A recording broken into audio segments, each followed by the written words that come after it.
राम नाम से बड़ा कोई धन नहीं। संत नामदेव की भक्ति कथाएं दूर दूर तक प्रसिद्ध हैं।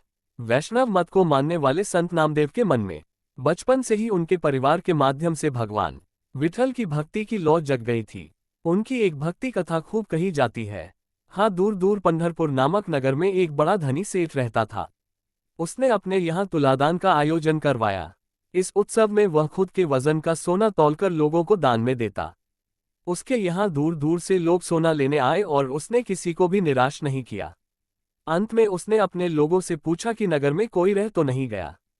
तो कुछ लोगों ने बताया कि संत नामदेव जी आयोजन में नहीं आए हैं, वह ईश्वर के परम भक्त हैं। इस पर सेठ ने कहा कि ऐसा हो ही नहीं सकता कि कोई उसके हाथ से सोना दान न लेना चाहे। उसने अपने लोगों को कहा कि संत नामदेव को सम्मानपूर्वक यहाँ ले आए।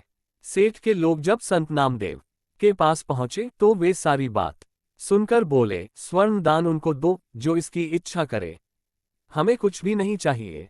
लोग वापस लौट गए, किंतु सेठ नहीं माना और उसने उन्हें फिर भेजा। संत नामदेव ने 2 बार उनका आग्रह ठुकराया, किंतु जब वे तीसरी बार भी उनके पास पहुंचे तो संत समझ गए कि सेठ की दान भावना नहीं, अहंकार बोल रहा है। अतः वे साथ चल दिए। वहां पहुंचकर सेठ से बोले, तुम निश्चित रूप से ईश्वर से सौभाग्य का आशीर्वाद प्राप्त हो, बताओ मुझसे क्या चाहते हो। सेठ ने कहा, मेरे हाथ से स्वर्ण दान लेकर मेरा कल्याण कीजिए। उद्धरण। संत बोले, कल्याण तुम्हारा हो गया है, अब जो भी मुझे देने की तुम्हारी प्रबल इच्छा है मैं बताता हूँ, उस बराबर तौल दो। उद्धरण। सेठ हाथ जोड़कर खड़ा हो गया। नामदेव जी को श्री विष्णु की प्रिय तुलसी अति प्रिय थी। उन्होंने तुलसी के पत्ते पर राम नाम का सिर्फ रा लिखकर सेठ को वह तुलसी पत्र पकड़ा दिया और कहा कि मुझे इसके बराबर सोना दे देना। सेठ ने सहर्ष तुलसी पत्र को तराजू में रख सोना तौलने का प्रयास किया, लेकिन तराजू तुलसी पत्र के वजन के अनुसार छोटा पड़ गया।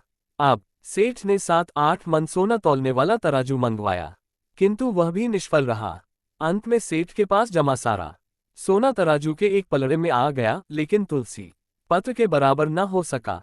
सेठ बहुत लज्जित था, उसे नामदेव का संदेश समझ आ गया था। वह हाथ जोड़कर बोला, प्रभु मुझे क्षमा कीजिए और इतना ही सोना ले लीजिए। उद्धरण। इस पर संत नामदेव ने उसे समझाया, मेरे पास तो राम नाम का धन है, मैं सोना लेकर क्या करूंगा। ये धन राम नाम के धन की बराबरी नहीं कर सकता, यही सबसे कल्याणकारी धन है। तुमने तुलसी और राम नाम की महिमा आज अपनी आंखों से देख ली है, इसलिए आज से तुम इस धन को गले में हमेशा और हमेशा राम नाम जपते रहना। ये कहकर नामदेव जी ने सबके हृदय में भक्ति भाव भर दिया। सबकी बुद्धि प्रेम रस में भीग गई।